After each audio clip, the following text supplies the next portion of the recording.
As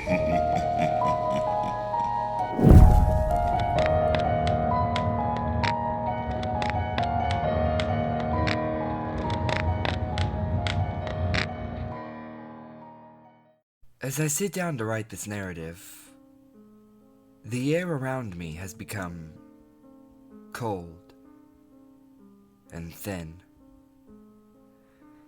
The end is near, I'm afraid. But I shall welcome the grips of death. I have nothing else to live for. Everything I have is quite literally gone. Quite frankly, everything I know or have ever known is gone. Swept away in a single flash of fate. A snap. And my entire world was obliterated. But I get ahead of myself. I've sat down here to write down what happened. Or at least, what happened to me. It is all I can do, and I must do it. It is funny now that I think of it. I have the power to alter human history forever, for this document, this one piece of writing shall be the last thing that any human has ever written. It will be the only document that lives on after our race. And since I am the author, I have unlimited power. I will be just, though, fair to the human history. I will just leave out everything before my arrival here. No previous accounts of anything. That way the horrors of man will die with me. I'm sure that if you are reading this, then you are not of the human race, and you are quite confused. I am fairly certain that the human race is no more. But if you have found this, then you know where I am. Hopefully my body is floating nearby as you read this, and I pause now to ask you something. Would you look at my face? I'm sure that it is frozen in place. The confines of space are quite good at preserving the dead. But look at my face. I want you to look at my expression. Is it twisted in agony, or is it peaceful? I pray it is the latter. You see, I have never feared death, but I have always feared pain.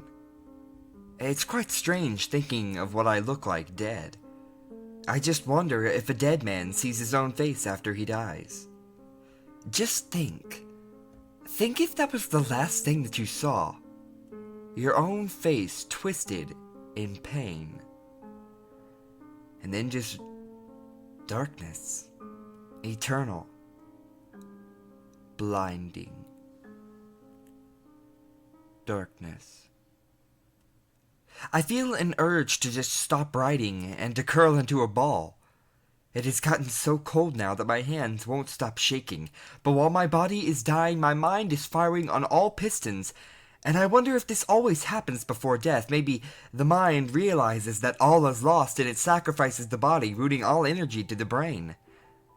That way you can have several moments where everything is perfectly clear before you finally die. That is what's happening to me. Everything seems so clear. Every question that I've ever had has been solved. Or maybe I'm just telling myself that. Maybe I'm laying comatose on the floor and this is just a manifestation of my mind. A last-ditch effort to make death seem easier. But I don't think there's a way to know for sure. I feel my heartbeat slowing down. My eyes are failing me. Darkness is creeping slowly in from the boundaries of my vision, and I fear that I have little time to explain such a complex story. So I think I shall begin in the best place. The beginning. It all started with a shower. At least, my story did. I was in the shower when the first announcement was made. That was 3 days ago. I know you're confused as a reader. To me, this all seems perfectly correct, but to you it must seem like the ravings of a madman. And actually that is what this is, for the things that I have done in the past 3 days are more than any sane man would do. It's so cold. I want to apologize to you now. When I began this, I had a concise and quick narrative in mind, but now it seems that I have already rambled on for a page, and I haven't even begun to tell you the story yet. I also apologize for wasting time apologizing to you. How false does it seem, the apology that I just issued you? I am dead, and yet I still feel as though I have hurt you in some way. I'm a body floating through space to you. I doubt you gave me more than a second's glance when you first saw me, yet I apologize to you. How does it feel to have a dead man's pity? The air is thin now. Breathing has become extraordinarily hard. It seems as though I have to take huge breaths just to keep from suffocating. My head is beginning to feel light, and the urge to laugh is present. Maybe I will. Maybe I'll just start giggling and not stop till the air is gone and I slowly choke to death. No. I must trudge on, for your sake as much as my own. I was in the shower. You already know that. Of course, you don't know where that shower was. Actually, you most likely do. That is, if you have found this paper on the desk that I am writing on now.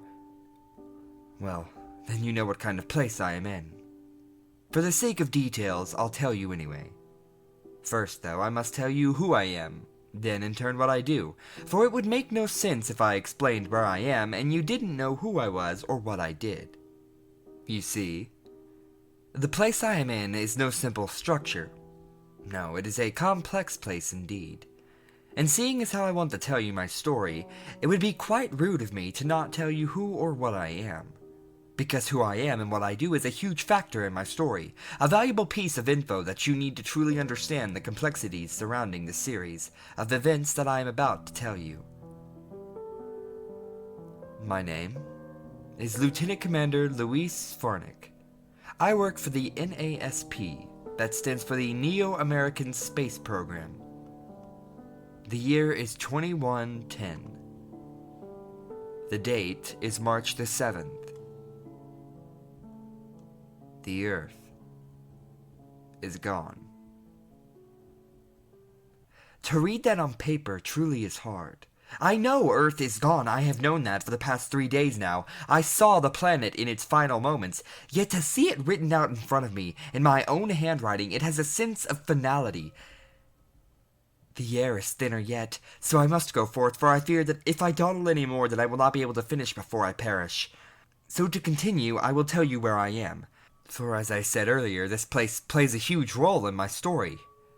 For I am aboard the NASS Alpha 110 OP-1. In similar terms, Space Station Alpha. The first, quote, lab that the NASP put up. I call it a lab, but in reality it's a damn spy station. I wish I had more time to explain the state of things on Earth, or rather, the way things used to be. I think I can sum it up in a single word, though. Well, actually 2 words. War and fear. That's why I'm up here. The AS is so paranoid of attack that they broke their own sanctions and put a military station into orbit. My hand is getting colder. It's weird as it's just my right hand. Death is near, I feel it, like someone's eyes on your back. I've turned around a couple of times, half expecting to see someone, but it's always darkness. And then I remember that they're all dead. Every last person is dead. And seeing that written brings the feelings to my stomach again, the same feeling that I felt when I saw them die, the same feeling I felt when I saw the Earth perish, which brings me back to my story, and I really must start it. The darkness has encroached more. Like I said, death is near. The story must be told. It began for me while I was in the shower. I was washing my hair when the sirens began to scream. I remember it so vividly, the water on my back, the soap in my right hand, the washcloth in my other. I was so innocent then, so free and normal. The scent was after the rain. I can still see the box in my mind's eye. And then the sirens. I don't remember myself getting out. I don't remember myself dressing. I don't remember myself running down the hall to the bridge. And the next thing that I remember is Rick's face. I can see it perfectly now, his eyes wide, tears flowing down his face. Never before had I seen a man cry, yet Rick let go the floodgates and everything was coming out. "What's the matter?" I asked him. When I think about it now, my voice is thin and monotone. I can see his face, tears flowing, yet my voice is so small, so unconcerned. "The end," he says. I can see it playing out now in my mind. It's like a rerun of a TV show. I know what will happen next, yet it still seems exciting. "The end of what?" I ask, the voice of myself still thin, devoid of all emotion. "The end of us," was his reply. The next thing I recall is looking out the viewport. The earth, resting there, in all her glory. The others had arrived, Emily and Paul. They tried desperately to calm Rick, to make sense of his ramblings, but I just watched the viewport, and watched Earth. For I knew. He had showed me the paper. The paper that, when read correctly, spelled out the fate of all mankind. He had shown me the printout of the latest study, the latest figures on the newest project. The project being tracking an asteroid's trajectory. I'm sure you can see what has happened. You can piece together the next event. Rick told the others. He showed the piece of paper which held thousands of calculations. They scanned over them with trained eyes, and they all saw the same thing that I did. The course was a little off from what had previously been thought. I think the previous calculations had skipped a variable, or perhaps I had entered a wrong digit. Whatever the case, there was nothing at that point that could fix it. I remember the others joining me at the viewport, and we all stood, eyes wide, mouths squeezed shut. We had 2 hours at that point, if the estimations were correct. 2 hours! 2 hours! When you put a time frame on your life, things really seem to slow down. It felt like a day that I stood there, the other members of the station with me. No one talked. It was just silence. For an hour, if I recall correctly, we stood there. All we did was stare and think. I remember 1,000 scenarios going through my mind. 1,000 ways in which I could stop all of this and save the world, but none were practical. I was first to break the silence. "How big?" I remember saying. "A planet killer," was the delayed response. More silence. "We won't tell them." I remember it now. I see it happening again. I spoke so softly. "Do you think we'll go too?" Rick said. The tears had stopped by that point. No one replied for a while. Yes. I remember being so quiet. It was then that I realized the futility of everything. It was then that I came to see that life was finished. We stood in silence for another hour. "Well, it was nice knowing you," Emily said. I can see her face now in my mind. It was so peaceful. I can recall staring at her, watching her, as we waited for what we thought would be our final moments. She was so peaceful then. In the 2 hours of silence, she had made peace with all her demons. Have you ever seen a planet die? I seriously doubt that you have. To be totally honest, it's quite a beautiful thing. It would be a nice last image before death. That exact thought went through my head as we watched the asteroid collide into the Earth. It happened so fast, extremely fast. We saw the giant rock float into view, then it drifted into the atmosphere surrounding Earth. There were several flashes, then small explosions it looked like, almost like the Earth was firing at the foul rock, trying desperately to save itself, but by then, the rock was invincible. It sailed through the atmosphere and plummeted to the surface. And what followed was quite amazing. There was a flash. One huge, blinding flash. I raised my hands to shield my eyes, and then I snapped them shut, trying in vain to keep the horrible light out. After several seconds, I opened my eyes. What I saw was stunning. The Earth had broken apart into thousands of huge pieces. The insides of the planet, the organs, the blood, the molten rock, and the core erupted into space. The oceans were there for a second, and then gone. The atmosphere, the clouds, the ground all evaporated into horrible space dust. Everything was enveloped in a sea of red and orange and black, but in all this destruction, it seemed almost as if the remnants of the planet were dancing. The huge fragments that were once continents and landmasses bumped into each other and spun into wild circles. The innards of the planet oozed out and melded with the huge chunks, looking almost like capes of orange and red. We all stood watching mesmerized. It took several moments to realize that we weren't dead. Somehow, after all of the terror of waiting for death, it had vanished. We had been spared. Silence reigned for several minutes, and then it was broken. Is this hell? It was I who voiced the question. I surely hope not. This time it was Rick that spoke. The next thing I recall is a day later. To be totally honest, I have no clue whatsoever what transpired after we watched the Earth crumble. The next thing that my mind sees is the following day. Yesterday, it was. Yes. Yesterday. Yesterday was the day that they all died. By they, I mean my crew, my men, the people on this lonely little forgotten vessel. We were all in this medical bay. Why?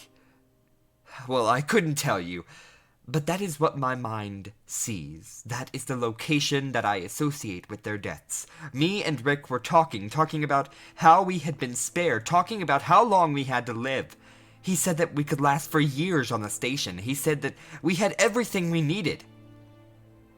What about food? I asked, trying to be the voice of reason. We have enough supplies to last us at least 6 months. The rest we can get from the greenhouses, he replied. And what about oxygen? Said the voice of reason. We have enough for at least 9 months. The rest can be produced by the greenhouse plants. Rick's voice quivered with excitement, and I thought then that maybe we could last. We had food, oxygen, and power from solar cells. I really began to believe that we could do it. But then it hit me. Hard.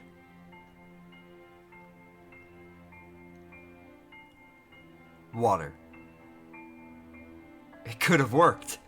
Absolutely would have worked if the Earth still existed. We had all forgotten. Forgotten that only 4 days prior the water purification system had failed. Forgotten that in 3 days we were to receive the replacement parts, but now I remembered that we would never get them. I remembered that the only place in the universe that could supply them had vanished. Gone into space dust. It could have worked.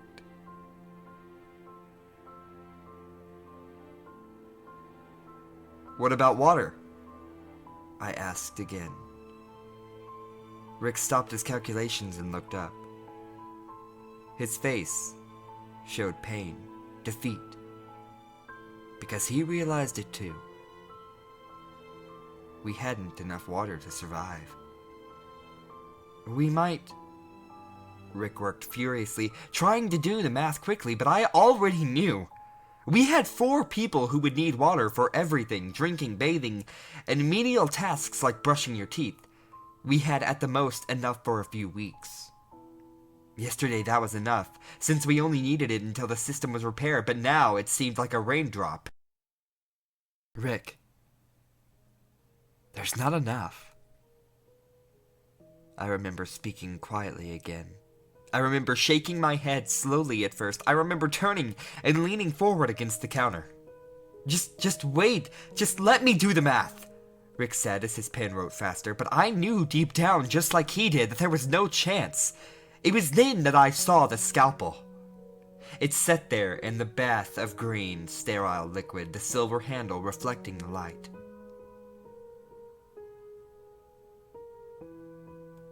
I stared at it for a moment.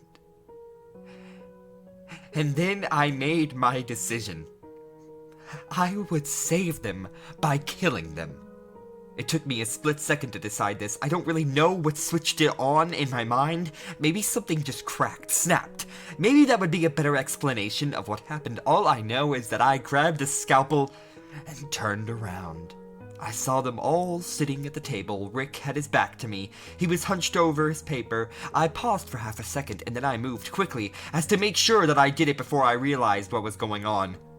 I was behind Rick in an instant. Emily looked up, our eyes connected, and she saw the knife. And she nodded at me. I stuck the first part of the body that came to mind. I jerked the knife up, shoved it into Rick's temple. I screamed on the inside and hoped with all my soul that it was painless, that he had not felt a thing. He didn't mutter a word, not a single noise escaped his lips save for a sigh. Really, it was just an expulsion of air. Silent. His head slumped under the table. And I turned to Emily next. She looked up at me as I approached. Her eyes were so clear then, so beautiful. Yet I knew what I must do. I was saving them. I was making the inevitable death quick and painless. I was doing the right thing. When I reached Emily, she turned her head slightly, exposing her temple to me. I wanted to burst into tears then. I wanted to take the blade and ram it into my own heart and die, but I couldn't. I had to finish. But I made it quick. I shoved the knife into Emily's head. She made the smallest yelp and slumped over in her chair. I ripped the knife from her and turned to Paul. I couldn't stop and think. I had to just act. He had heard the noise and turned. I ran at him, knife raised. He fought back as I began to swing wildly, cutting his chest and arms. I managed to knock him over, and I stabbed wildly at his head and neck. I prayed that I would hit something vital and it would just end. He finally stopped fighting and went limp, blood gushing from his mouth and neck. And I got to my feet. I looked around then. My shirt was covered in blood, my hands drenched in it. I dropped the knife and my hands began to shake. Wildly, I began to think again. That happened last night. I'm still wearing the blood-soaked shirt. I went to the control room after that to shut down the life support systems. I then came to this room, the only cabin with a window, and then I began writing this. I think I saved them. I think I did the right thing, or maybe I'm insane and I'm trying to justify that I am a murderer. It really doesn't matter now, 'cause I'm going to die in a few minutes. The air is thinner than ever. It seems like I'm taking huge gulps just to function. My vision is ever darkening. I can feel the eyes on my back right now. I think I'll sit by the window as I go. The earth truly does look pretty today. Signed, Louis Farnick.